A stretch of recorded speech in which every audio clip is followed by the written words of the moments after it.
I would like to congratulate our Honorable revered Imam al-Hind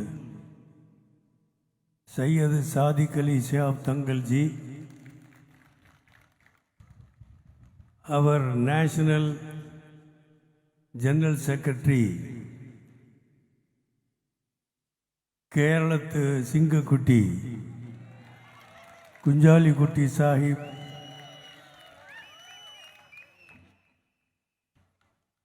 very dynamic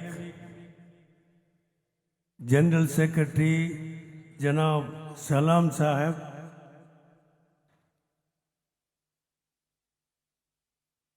our dear friends of Muslim League leadership on the dais, Honorable Parliamentary IUML President Muhammad Bashir MP Sahib, Panakkad Sayyid Abbas Ali Shihab Tangal ji, IUML National Treasurer Abdul Wahab MP Sahib, IUML Senior Vice President Dr. Abdul Samad Samadani MP Sahib, our Deputy Leader Dr. MP Munir MLA Sahib, KPA Majid MLA Sahib, Panakkad Sayyid Munawar Ali Shahab Tangal Sahib, KM Saji Sahib,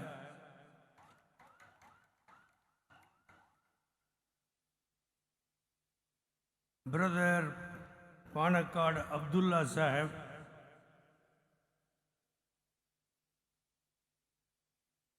one who recited Qiraat from the Holy Quran and gave its meaning in Malayalam and in English,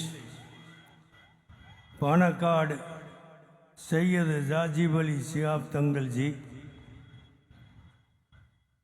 and respected leaders from our allied parties on the dais, dear brothers and sisters. I am extremely thankful to you all to have given this golden opportunity to see you in this historic place. The purpose of the meeting is IUML Maha Rally is conducted here. Before me, our Imam Hind Sayyid Sadiq Ali Shahab Tangal ji, our National General Secretary Kunjali Kutti Sahib, and other leaders from Karnataka and Telangana, along with our State Dynamic General Secretary Salam Sahib. They have given the purpose of this rally. I need not explain in detail what's the meaning of this Maha Rally. Everyone who is present in this August meeting, men and women, elders and youngsters, they know that this Maha Rally is conducted to caution and to warn and to say to the central government, the Waqf bill you have introduced, actually it is not Waqf Amendment Bill, in actuality, it is Waqf Annihilation Bill. It's a bill to put an end to Waqf. As you all know, brothers and sisters, when the bill was introduced in the parliament for the first time with 44 amendments, they said it is a Waqf Amendment Bill. After prolonged deliberations, they have passed a bill on 8th of this month, made it act by the presidential assent within 2 days. Now it has become the bill. The bill has become an act. The act is now known not as Waqf Bill, Waqf Act. Now it is known as Umeed Act. What do you mean by Umeed Act?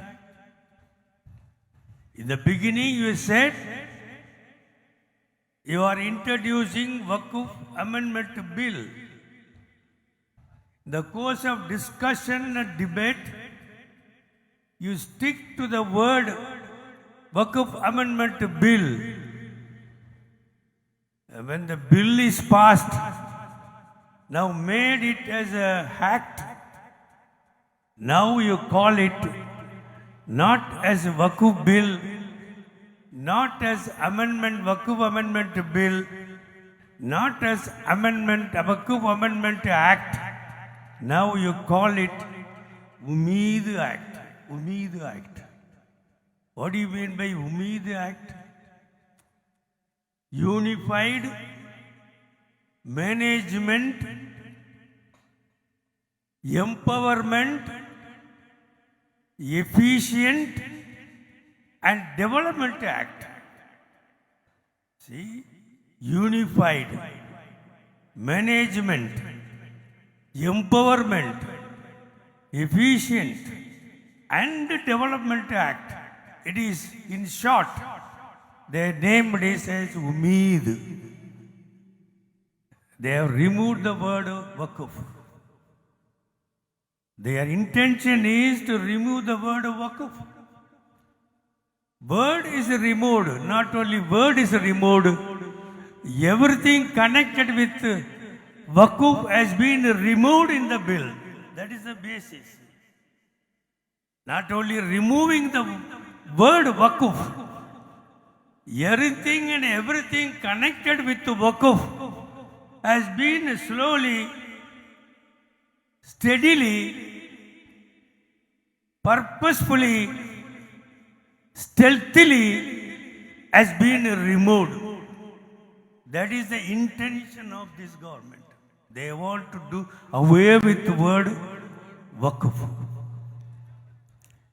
Not only Waqf, the word Muslim also need not be applicable in any act of this government. The very bill, as early as 1913, during the British time, the first bill, Mussalman Waqf Validating Act of 1913, this bill has the word Muslimin, Mussalman. That act had Mussalman. That act, the word has Waqf. Validating Act, it is known. In 1930, the same act has been expanded.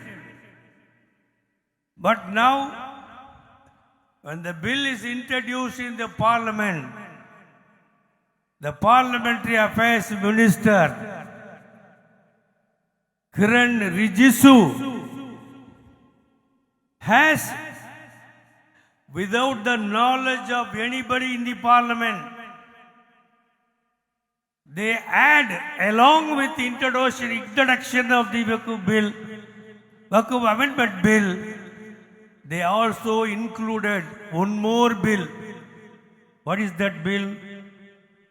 Repeal of the Mussalman Waqf Validating Act of 1933. The very word Muslim is removed. Waqf is removed. It has been done in the parliament.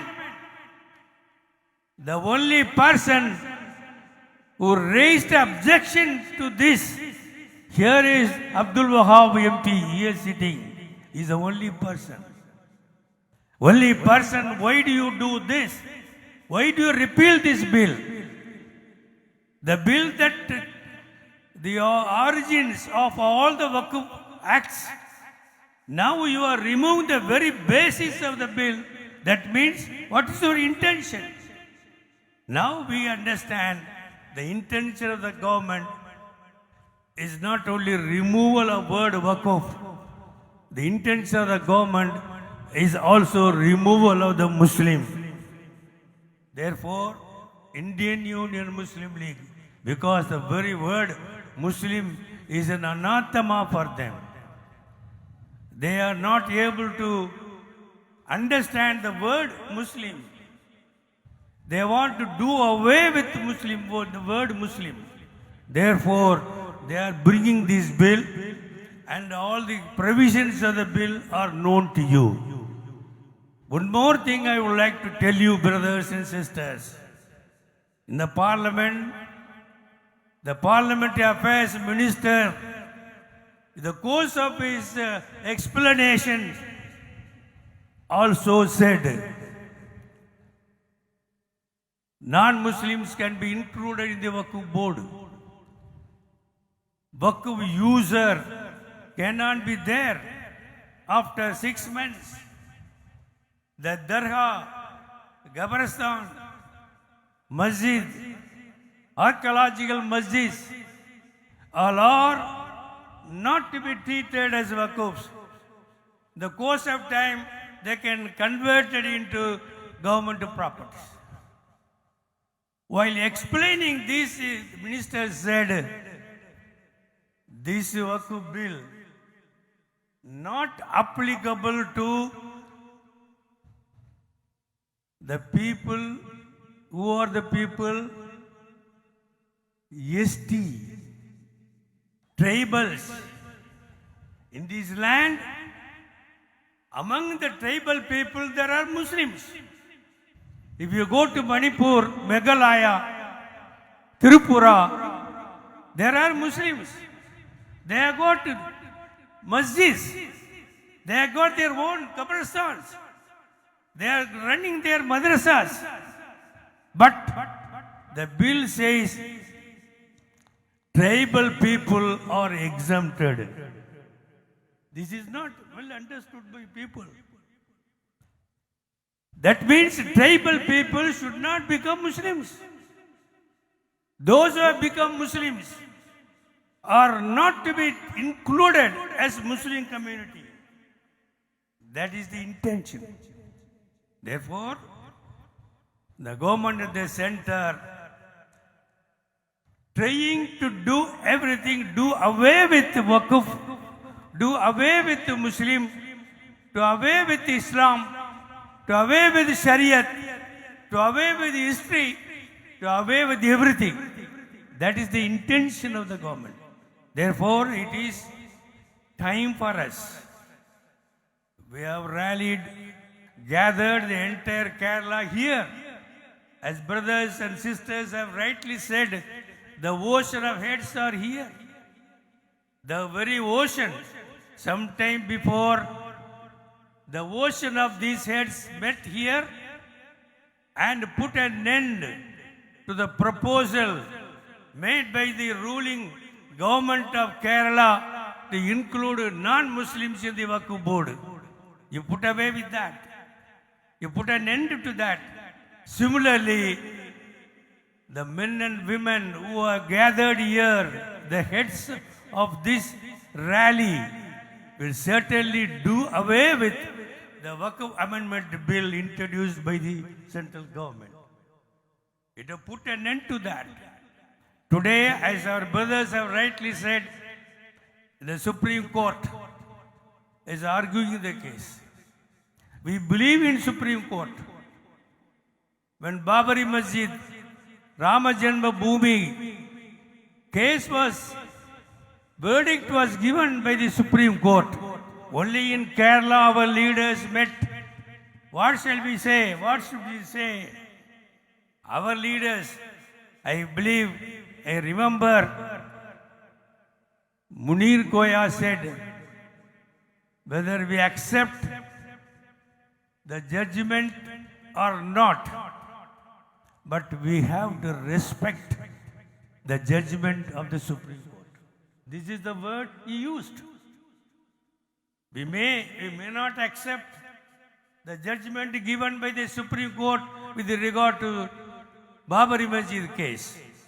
But as the responsible citizens of this country, we have to respect the judgment, the verdict given by the Supreme Court.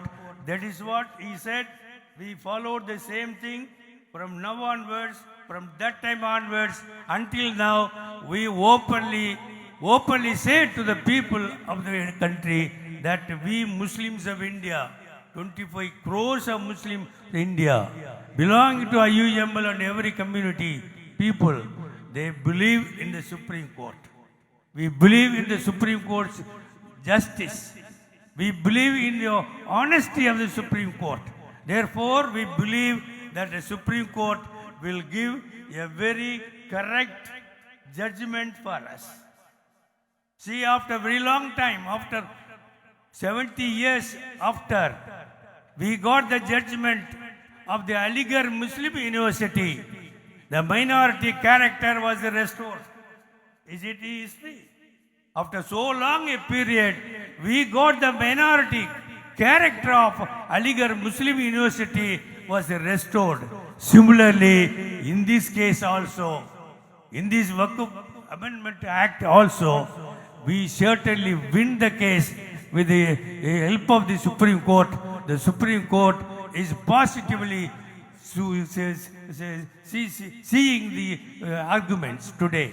Tomorrow also it comes before. One thing I would like to tell them. The Solicitor General today's Supreme Court argument, he said, why you include all these new articles in the Amendment Act?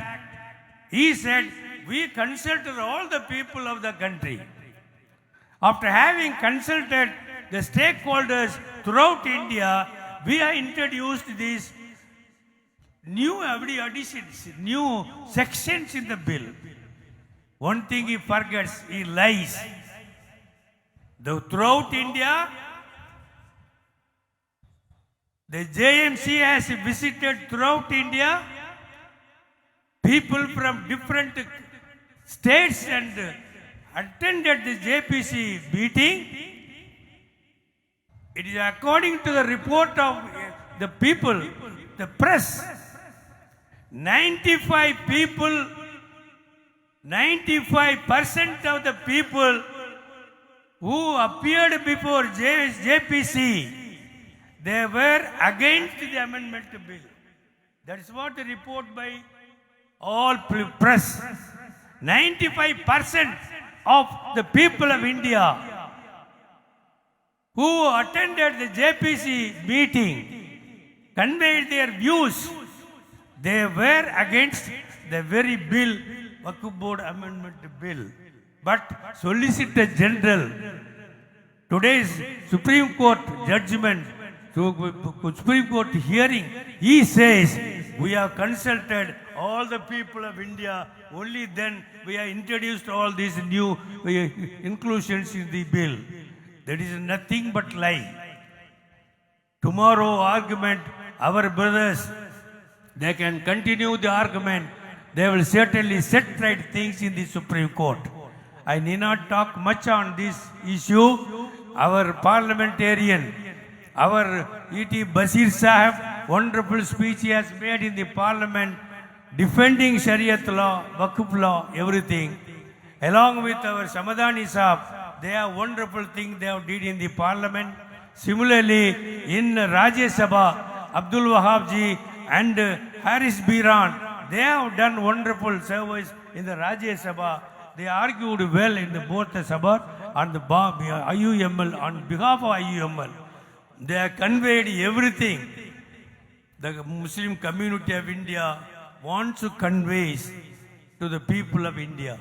Therefore, India is a land of our motherland. Sare jahan se acha Hindustan hamara. That is what we used to say. Hubbul Watani, Nisful Iman. Ulama alimgal inge irukrar. Ulamakal are here. They used to teach us. Hubbul Watani, Nisful Iman. Patriotism is part of our belief. That is what our leaders have taught us. Therefore, in this country, this land, Sare Jahan se Acha Hindustan, this country is our land, our motherland. Therefore, people of India, particularly 25 crores of Muslims of India, are upholders the dignity, unity and integrity of this great country. We are making the country popular. We are making the country economically developed. We are working for spiritually for the upliftment of the people of India. Therefore, India is known for its unity and diversity. As you all know, the Anthropological Survey of India, headed at Calicut, they conducted the survey. They got this gist in throughout India. 4,694 communities in the whole of India. 4,694 communities. Therefore, India is a land of infinite varieties. It doesn't belong to any one community. It doesn't belong to any one religion. It doesn't belong to any one language. It doesn't belong to any one ethnicity. The country belongs to everyone. 4,698 communities in this country. Therefore, India is known for unity and diversity. The pride, the beauty of our land is unity and diversity. Therefore, Muslim League is always stands for unity of diversity of India, and in this case also we stand for it. We will win the case. Allah will help us. Assalamu alaikum wa rahmatullahi wa barakatuh.